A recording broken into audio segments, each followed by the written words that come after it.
بسم الله الرحمن الرحيم اللهم صل على محمد وعليه السلام أمد الصومالية مال الماش أجوبتي مرتي على وقت يانيتهاي ما شاء الله وحنو صعتي ساجدة مشكي سمينيسي halweek labo maraan oo dhiman maanta iyo mar kale beri tahay iyo dee maalin kale tahayba marka taasaan ila wadaagay waa kaas maantana mashmashka waxa waaye mashmash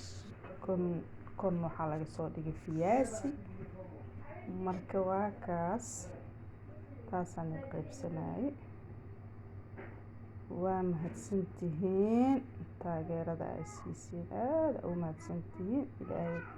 jisaaka allahu khayr aa idin leeyahay insha allah hor wada anigana horaan u wadi doonaa dadaalka hadduu ilaahay yiraahdo waa mahadsantihiin